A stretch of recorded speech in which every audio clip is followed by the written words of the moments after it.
Posible namang i-anunsyo na ngayong linggo ni Vice President Jejomar Binay ang kanyang magiging running mate para sa 2016 national elections. Ito ang balita ni Sherwin Kulubong.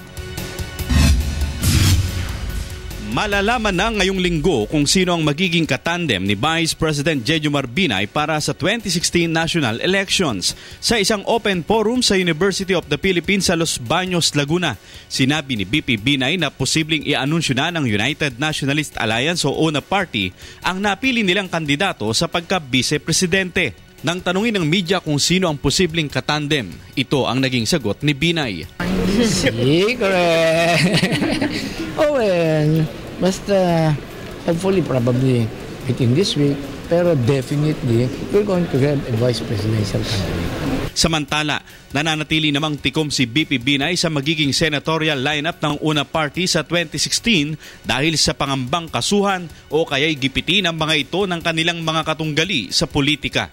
Yung iba, nag-aaral lingangan, yung iba ayaw magpa-announce na kandidato sila. Kasi may mga pending cases sa BIR, mga gano'n, no? Alam mo naman kung panahon nito, panahon ng takutan. Mula rito sa Laguna, Sherwin Kulubong, UNTV News Worldwide.